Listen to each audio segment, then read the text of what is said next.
Hello my fellow working class heroes, good day. I am Carlo and welcome to Carlo Excels. These are the objectives of this episode. First, we're gonna talk about why we need the rounding functions, and then we're gonna talk about the round, round up, round down, and the int functions. What you can see right now are sample grades of our fictional class. So you have here a list of 200 students and their final grade for their 8 subjects. And in this case, when I say final grade, what I mean is these are the grades that you get after you've averaged the 4 quarters in the school year. So because you've only just averaged the 4 quarters in the school year, so you have here grades with, of course, their decimal places. Now, if you remember, the final grades, as according to deped, the final grades should not have decimal places on them. The final grades should also be rounded off. So because it needs the rounding off of these grades, well, what most people are going to do is do this. So they're going to think, okay, I need to remove these decimal places. So what they're probably gonna do is they're going to highlight all of these cells and then right click, format, and then go to number and then remove the decimal places over here. This is what we already discussed during a previous lesson. So they're going to remove the decimal places by setting 0 decimal places. They press OK and then voila, no more decimal places. And after that, of course, the next step would be to calculate the general average of the student. So to calculate the general average of the student, all we have to do is to average all of these grades.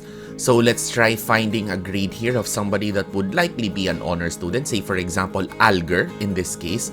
So let's try calculating his average. All you have to do is, of course, enter the average function, just like you already learned in a previous lesson, like so.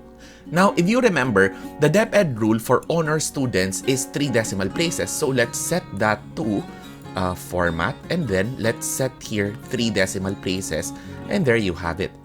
But for those teachers who are more astute about this, or for those teachers who really want to make sure if the average calculation is correct, what they're probably going to do is they're probably going to try to calculate this manually. So let's try to calculate Alger's grades manually. Let me highlight that so it's easier to see.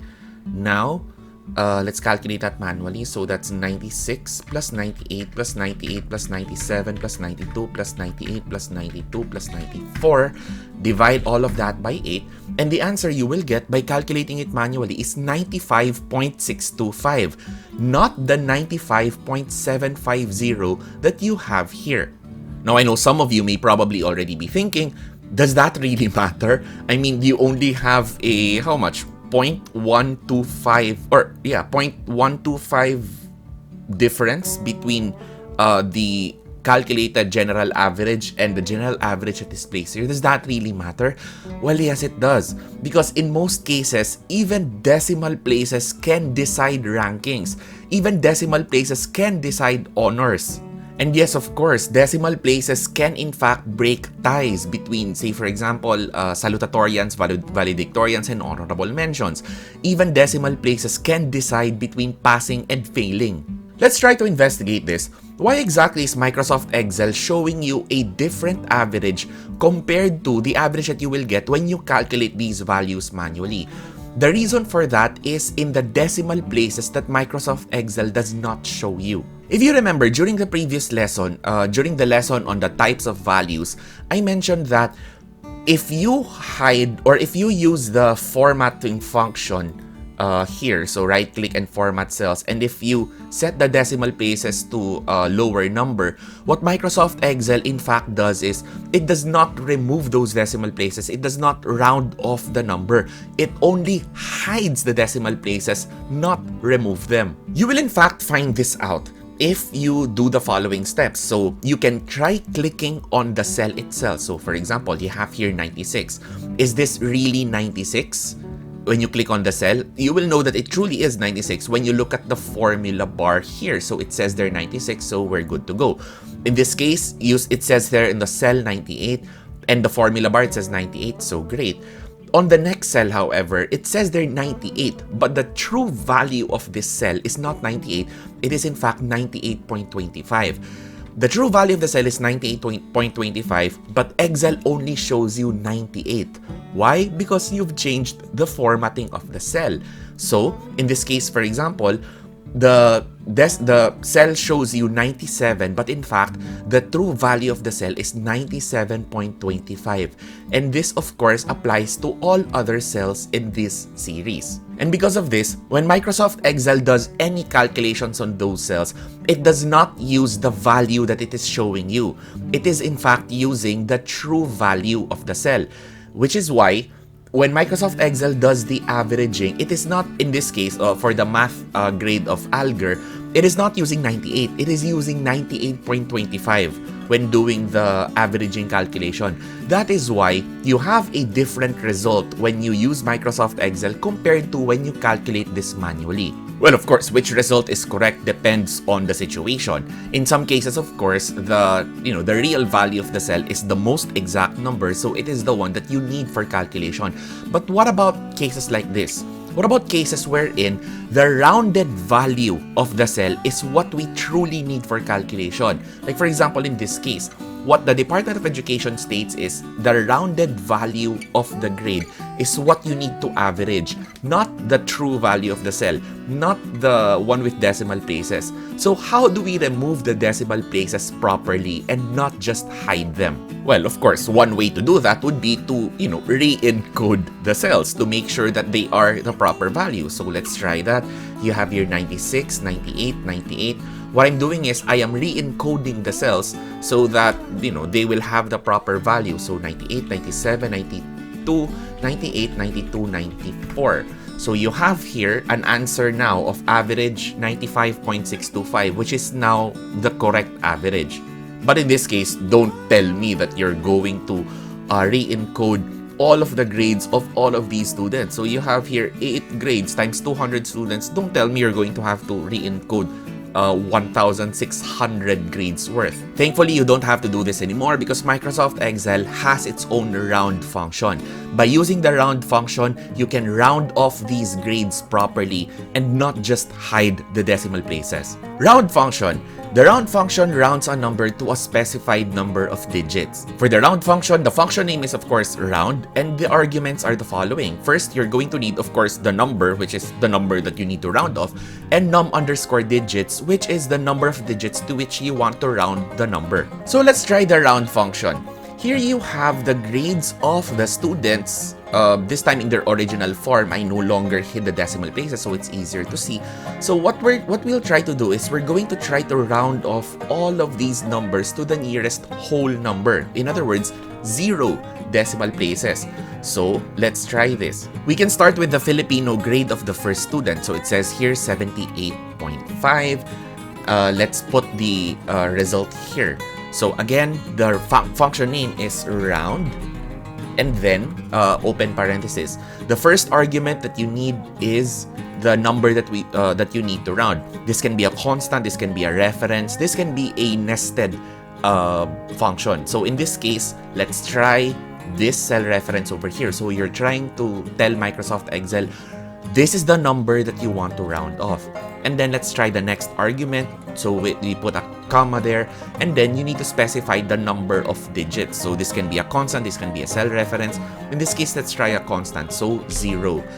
Now, what we're trying to say to Microsoft Excel in this case now is round off the number in B3, which is 78.5, to 0 decimal places. And when I press enter, you have here the result, which is 79, which is the rounded off value of 78.5. And in this case, because we use the cell reference correctly, which is B3, we can in fact copy paste the round function to all of these cells to get the rounded grades of all of these students. So let's try that. Let's Control-C there and paste there. Paste all of that there. So we now have the rounded off functions, rounded off values of all of these grades. And this time you have the proper rounding off, not just hiding decimal places. So let's do this. Let's Control-C that, and then let's highlight all the way down here. And when you press paste, there you go. You now have successfully rounded off all 1,600 grades. So are these really the correct grades now? Well, let's try that. A while ago, we used Alger as our example. So these are his grades. And let's try averaging his grades now. And when we do so, you will see there, enter. The answer is now 95.625, which is the exact average that we're going to get if we calculate this manually. So therefore, this is now correct. Next, let's try this. What if you don't want to round them off to a whole number? What if you want to round them off to one decimal place? Can we do that? Yes, we can. So all we have to do now is let's input the round function again. So you have here round, and then again specify the number. In this case, instead of saying 0 decimal places, let's put there 1 decimal place. And when you press enter, this value now has been properly rounded off to 1 decimal place. In fact, let's try rounding off this 79.25 into 1 decimal place. And you will have here, this is the result of that. So you have here, of course, 79.3, which is the rounding off of 79.25 into 1 decimal place. And just like what we did a while ago, we can copy that, paste all the way down here, and you have now properly rounded off all 1,600 grades into one decimal place. But what if you don't want to round off? What if you want to forcefully round up or round down a value? Because in some cases, you may want to round up or round down according to the situation. Say, for example, for certain financial calculations, you may want to round up. Or, just like what I promised you from before, the transmutation formula of the Department of Education actually requires you to round down the final answer. So how do you round up or round down? Well, using the roundup and rounddown functions of Microsoft Excel. The roundup function. The roundup function rounds a number up, or when I say up in this case, I'm saying farther from 0 to a specified number of digits. The function name is roundup, and the function arguments are, of course, you're going to need the number to be rounded, and then, of course, you're going to need to specify the number of digits to which you want to round the number. Next, the rounddown function. The rounddown function rounds a number down, which means closer to 0 in this case, to a specified number of digits. In this case, of course, the function name is rounddown, and the function arguments are, of course, you're going to need the number that you need to round, and you need to specify the number of digits to which you want to round the number. So let's try the round functions. First, let's try it with this example. Now, you have here a number 12.123. So if you use the round function, let's put here round, and then we specify that we want to round this value, and then let's say we want to round it to 2 decimal places. You have here the answer 12.12, which is of course correct. Now, if you want to forcefully round that up to 2 decimal places, what you do is the following. So equals, and instead of just putting their round, you put their round up, like so. You specify the number, which is this, and then you have 2 decimal places. So what you will see is, instead of simply rounding the number, in this case, this was supposed to have been rounded down following your regular mathematical procedure.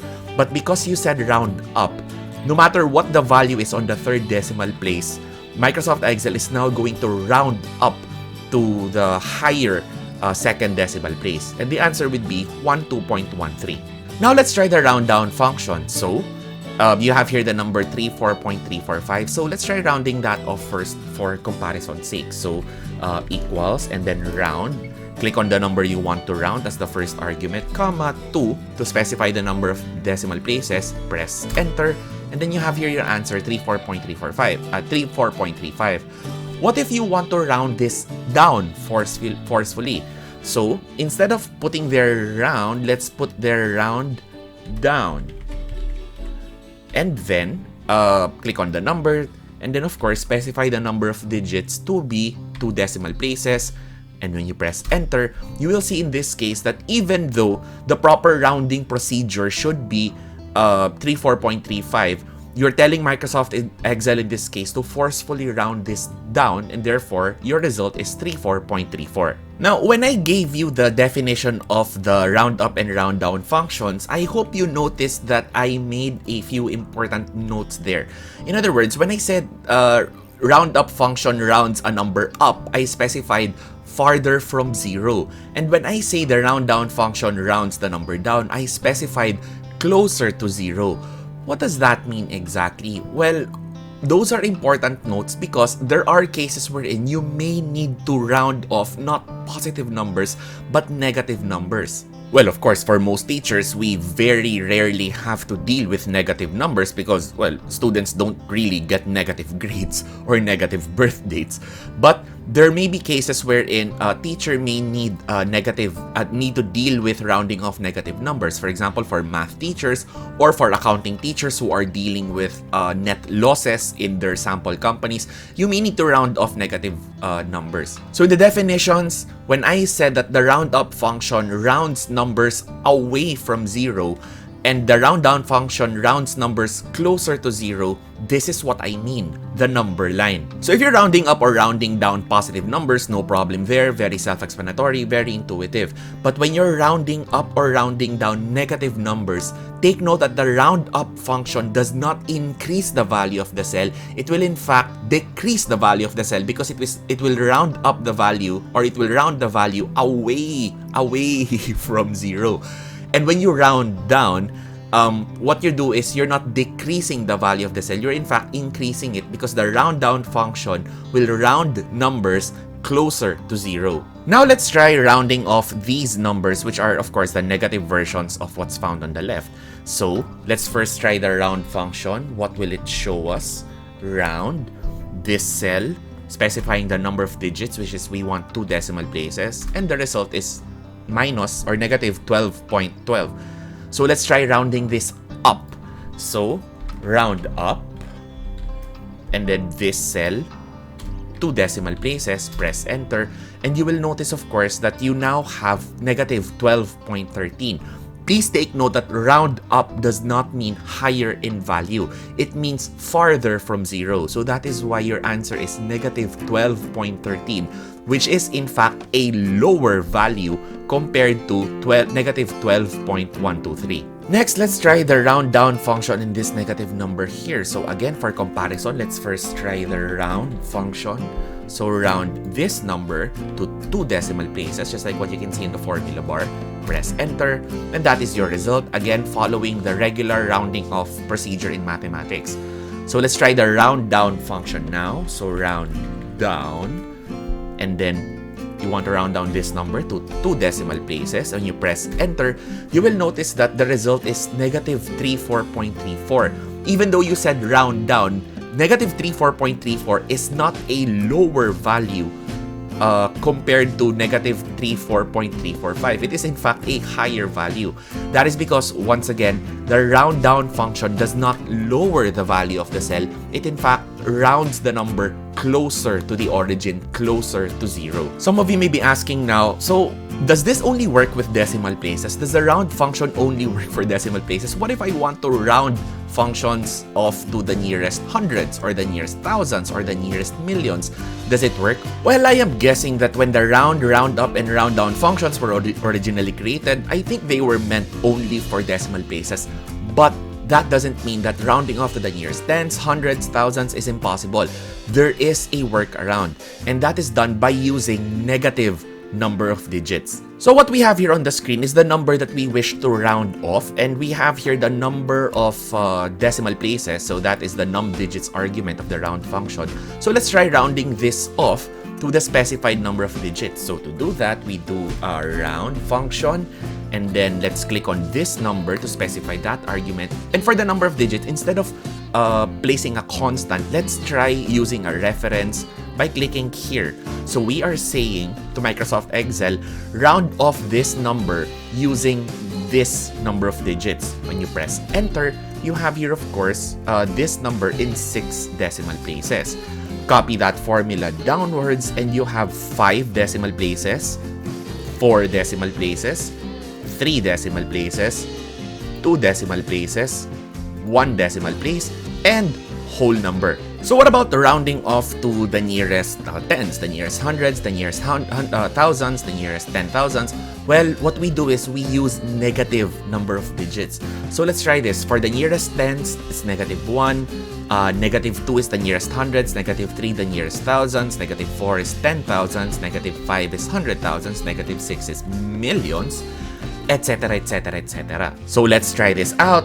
Again, copying this, rounding off to the nearest whole number, like so, and then let's round this off to the nearest tens. you will see now 1, 2, 3, 4, 5, 6, 7, 1, 2, 3, 4, 5, 6, 7, 9, 0, rounded off to the nearest tens, nearest hundreds, nearest thousands, nearest 10,000s, nearest 100,000s, and nearest millions. So yes, rounding off using the round function or the roundup or the rounddown function does in fact work for whole numbers as well. And the last function we're going to talk about in this lesson is the int function. The int function rounds a number into an integer. The rounding is done into a lower value. For the int function, the function name is int, and there's only one function argument in this case. You only need the number to be rounded. Well, some of you are thinking, so if this function rounds the number into an integer, meaning you remove all decimal places, and it is done into a lower value, does that mean that this function is the same as the round-down function with 0 decimal places? Not exactly. So you have here a couple of sample numbers. So let's try the round function, the round-down function, and the int function, and let's compare the results. So first, let's try the round function. So again, round, and then specify this number, 0 decimal places. Then you have, of course, your result is 12. That is the whole number there. Let's try the round-down function. So round down, and then this is the number to round, and then 0 decimal places. So this is again rounded off. Now to use the int function, it's much easier than round down if you're dealing with positive numbers. So all you have to do is specify the function name, which is int, like so, and then just click on the number, close parenthesis, and that's it. You have here the result, which is 12. So let's try these numbers over here. So let's try, of course, the round function. Again, round, clicking this cell as the number argument, 0 decimal places. Then, of course, you have the correct answer, which is 34.5, rounding this off to the nearest whole number. Trying the round down function now, clicking this cell as a number, 0 decimal places, and of course, rounding down 34.5 is now 34. Using the int function, int, and then this number, again, just one argument, close parenthesis, and then of course you have the result, which is 34. But what about the case of negative numbers? So in this case, I'm just going to copy paste the formula so that it's much faster. So if I copy these formulas and paste that here, you now have the results. When you round cells, of course, you follow the correct mathematical procedure. When you round down a cell, which is 12.1, again, you round this closer to the point of origin, closer to 0. So that is why you have here the answer of minus 12 or negative 12, which is in fact a higher value compared to negative 12.1. But take note that the int function works differently when we talk about negative numbers, because the int function will always lower the value of the cell. It does not take note of the point of origin. So therefore, you have here the rounding down, or rather, converting this to an integer, which is negative 13. And negative 13 is, in fact, a lower value compared to negative 12.1. Repeating the same result here, so let's again copy these formulas and paste them here. So once again, the round function just simply uses the regular mathematical procedure in rounding off the number and removing the decimal place to turn this into a whole number.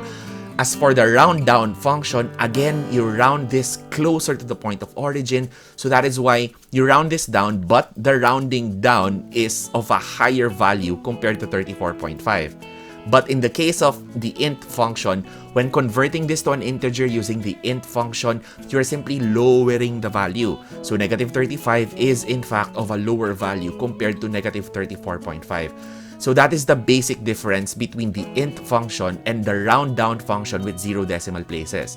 Again, the round down function with 0 decimal places rounds numbers off closer to the point of origin, while the int function converts it into an integer by simply lowering the value. So that's it for our lessons on the round, round up, round down, and the int functions.